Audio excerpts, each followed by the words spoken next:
Hello everyone, my name is Justin, aka Ghost Reader, and today I am doing. This is my first video for Vlogmas, and you may be confused as to why you're not seeing my face and instead seeing a video game. The reason for this is that at my house right now there are some people here, and I can't film, so at least film myself. So I'm just gonna record myself while I play a very, I would say, beautiful looking game called Stranded Deep.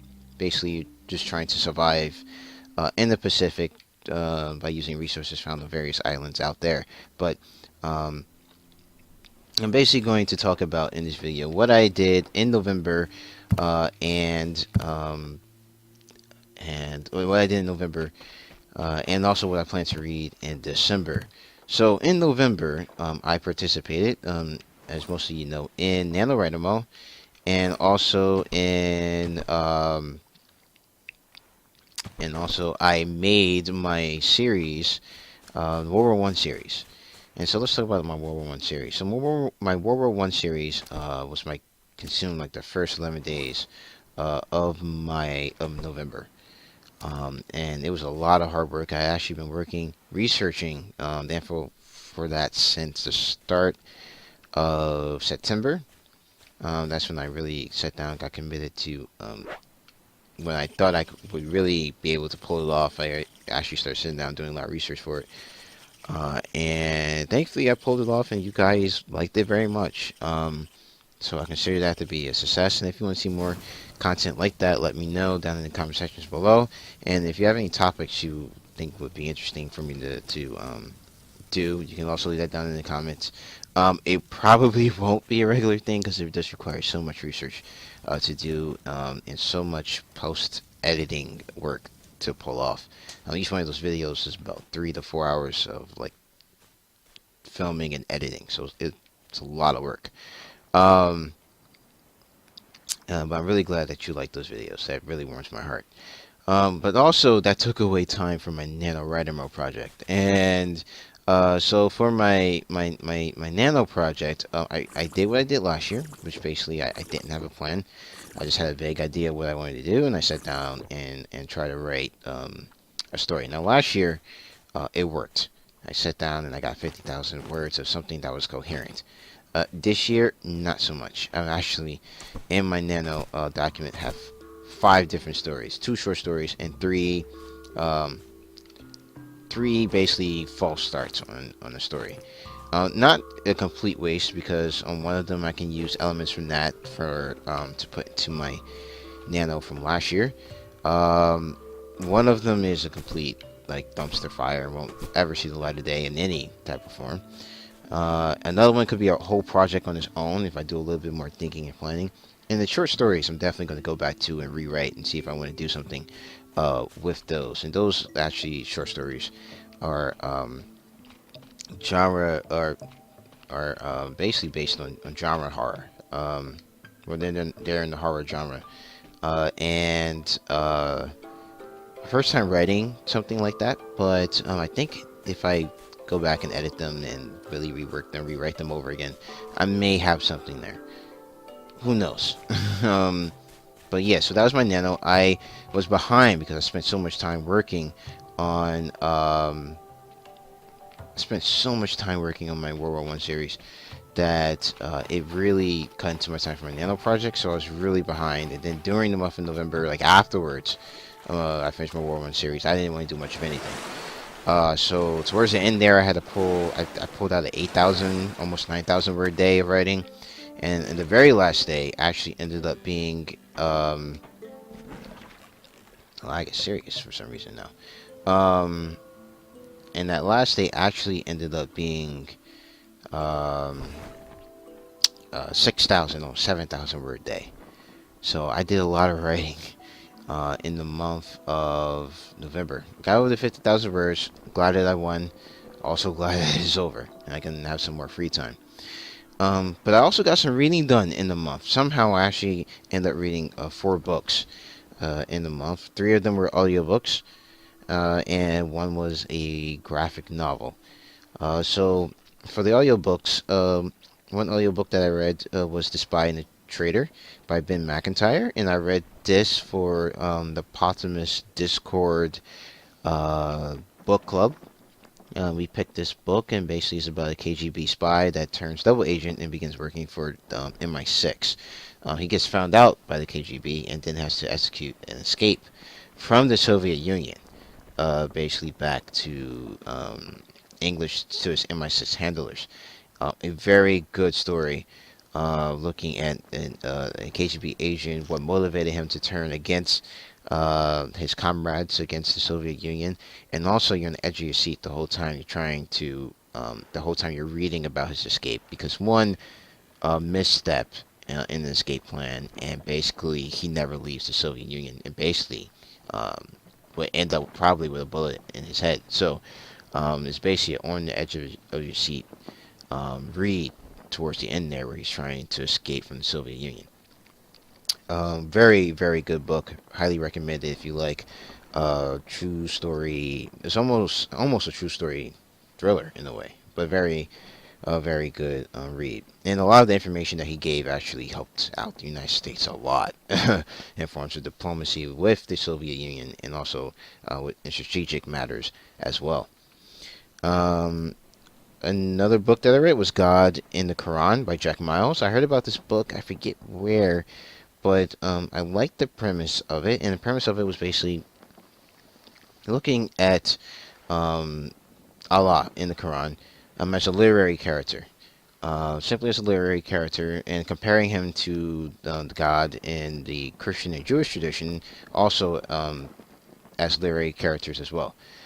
And it was quite an interesting read for me, because I was reading for the first time, and hearing for the first time stories from the Quran that are the same characters in the Christian Bible, like Joseph, Moses, and Noah, and Abraham, but looking at it from a very different perspective, and with differences in the way that the stories were told. And it was very interesting to see the ways that the God in the Allah's revealed in the Quran was different and similar in ways to the God revealed in the New Testament, and the Jewish Torah. So that was a really good, interesting read, and I'm glad I was able to get this, listen to this audiobook. Really eye-opening in some matters. I also read, my last audiobook that I read was Red Clocks, which was recommended to me by Sean the Book Maniac about 6 to 7 months ago. It's been a very long time since I've read, well, he recommended it to me, so I finally got to read it. And basically it's a story about a post-abortion America. So the United States has basically outlawed abortion, and they are basically, the story is about these four women kind of navigating that world. One woman's is trying to get pregnant, and for the most part she can't. And of course it decides to rain. It's doing this outside. The whole point of me playing this game was because outside it is rainy and dreary, and now it's raining in the game. Great, I can't escape the dreariness.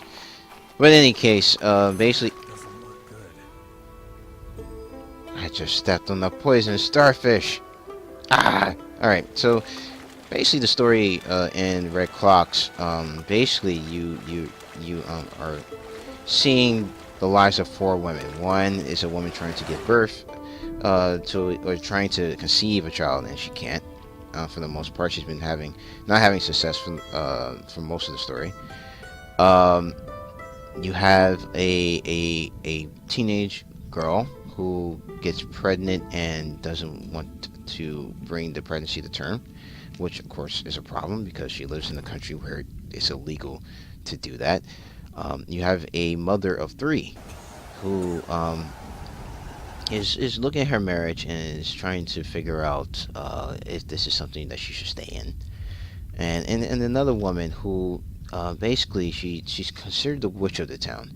And she has a very different outlook on life than everyone. So when this concept of whether or not she should help women, like, not to have children, comes up, she also has some conflict herself, because she gave up a child at one point, and she wonders whether or not, what that child's doing, or where she is in the world. And for her, it's it's interesting. I don't want to reveal anything because it becomes very personal for her. But it's a very good read, very interesting read to look at how something like that would affect women in the United States. So that was a great read. And last thing that I read was Monstress by Marjorie Liu and Sana Takeda. Artwork is amazing. The story is amazing as well. I'm really liking the development of the main character, Micah Halfwolf, and her supporting cast as well. I'm really enjoying the story, and I just want to see where it goes from here now that um, some progress has been made towards what her purpose is, and and there's still some mystery about what the old god that she's connected to may have done in the past, and so I'm really looking forward to volume 4 in this series. But with that's what I read it in November. What I'm going to read in December, I'm actually already started reading a book, the Pope Who Would Be King. I forget who it's by, but I'll put the picture up here on the screen. And basically, it talks about Pope Pius IX and basically what he did in his papacy. And he took over at a time where Italy is very tumultuous. It's around the time of 1848, so a lot of people are advocating for independent Italy, and the Pope finds himself caught between a rock and a hard place because he comes in, he puts in some measures that seem to be very reform-minded, and the people think that he is definitely for big reform and for Italy becoming an independent state when he really isn't. Because it's at odds with how he views the church and its place in politics as well. So that's been a really interesting read so far. And remember that book War and Peace? Well, I do, and haven't made any progress in it at all. It's been so busy. I need to definitely get on that this month. I'm going to finish it before the end of the year because one of my quarterly reads, and I'm still going all this time later. So I'm going to be reading that, and also I have yet to start my quarterly read for this current quarter, which was Edgar Allan Poe. I haven't begun to read that, so I'm definitely going to be tackling those two this month, and enjoying some Edgar Allan Poe and some great Russian literature. So that is it for me for this wrap up and TBR for December. Hopefully the next video will be me on the camera and not just me playing a nice, well, at this point, a dreary video game because now it's raining. But yeah, hopefully next time I plan to do like some tags, maybe some fun creative stuff for Vlogmas. I don't know. We'll see how things go. If you liked this video, please hit the like button. If you want to see more videos from me, please subscribe. You can follow me on Twitter at GhostReads28 and also on Goodreads. The link to that is in the description box below. You can also find the link to my WW1 series in the description box below, and also as an end card at the end of this video. So guys, as always, stay warm and keep reading.